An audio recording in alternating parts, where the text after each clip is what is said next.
AYFന്റെ March ഇപ്പോൾ സർവകലാശാലയിലേക്ക് നീങ്ങുകയാണ്, നടന്നെടുക്കുകയാണ്. തത്സമയ ദൃശ്യങ്ങളാണ് പ്രേക്ഷകർ കണ്ടുകൊണ്ടിരിക്കുന്നത്. ഇടത് വിദ്യാർത്ഥി സംഘടനകളുടെ പ്രതിഷേധം കേരള സർവകലാശാലയിലേക്ക്. സംസ്ഥാന വ്യാപക പണിമുടക്ക്. SFIന്റെ നേതൃത്വത്തിൽ ബാരിക്കേഡിന് മുന്നിൽ പ്രവർത്തകരെ പോലീസ് തടയുകയാണ്. നേരത്തെ ASF പ്രവർത്തകർ ക്യാമ്പസിനകത്ത് പ്രതിഷേധിച്ചിരുന്നു, അവരെ അറസ്റ്റ് ചെയ്ത് നീക്കുകയും ചെയ്തിരുന്നു. ഇപ്പോൾ AYFന്റെ പ്രതിഷേധമാണ്.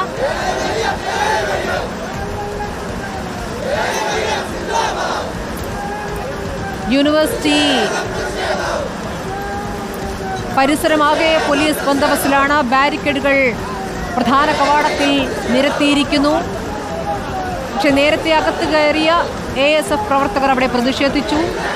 അവർ ചിലരെ അറസ്റ്റ് ചെയ്ത് നീക്കി. വൈസ് ചാൻസലർ മോഹൻ കുന്നുമൽ ഇന്ന് യൂണിവേഴ്സിറ്റിയിലേക്ക് എത്തില്ല എന്നാണ് അറിയാനാകുന്നത്.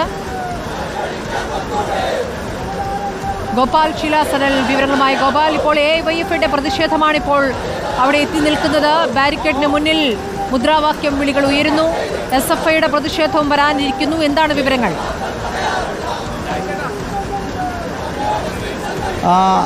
സ്മൃതി, ഇപ്പോൾ സർവകലാശാലയിൽ ഒന്നിനു പിറകെ ഒന്നായി പ്രതിഷേധങ്ങൾ വന്നുകൊണ്ടിരിക്കുകയാണ്. DYFI പ്രതിഷേധം അവസാനിച്ചതിന് പിന്നാലെ തന്നെ AYF ഇപ്പോൾ പ്രതിഷേധവുമായി സർവകലാശാലയുടെ ആസ്ഥാനത്തേക്ക് വന്നിരിക്കുകയാണ്.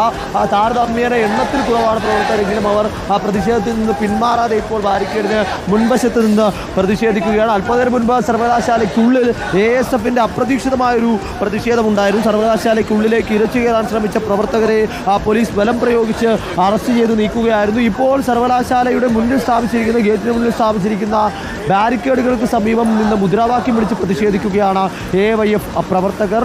ഓരോ സംഘടനകൾ, ഇടത് സംഘടനകൾക്ക് കൃത്യമായ നിർദ്ദേശം ഇതുമായി ബന്ധപ്പെട്ട് ലഭിച്ചിട്ടുണ്ട്. വൈസ് ചാൻസലർക്കെതിരെയും അതിനോടൊപ്പം തന്നെ ചാൻസലർക്കെതിരെയും കൃത്യമായ പ്രതിഷേധം സംഘടിപ്പിക്കേണ്ടതായിട്ടുണ്ട്. ആ പ്രതിഷേധത്തിൽ നിന്ന് പിന്നോട്ട് പോകരുത് എന്ന കൃത്യമായ നിർദ്ദേശത്തിൻ്റെ അടിസ്ഥാനത്തിലാണ് ASFും SFIയും DYFIയും AYFും അടക്കമുള്ള സംഘടനകൾ ഇത്തരത്തിൽ വലിയ പ്രതിഷേധം സർവകലാശാല ആസ്ഥാനത്ത് നടത്തുന്നത്. വൈസ് ചാൻസലർ മോഹൻ കുന്നുമൽ ഇപ്പോൾ സർവകലാശാലയിലേക്ക് എത്തിച്ചേർന്നിട്ടില്ല. അദ്ദേഹം എത്തിച്ചേർന്നാൽ ഈ പ്രതിഷേധത്തിൻ്റെ സ്വഭാവം മാറും, രൂപം മാറും എന്നാണ് ഇടത് സംഘടനകൾ പറയുന്നത്.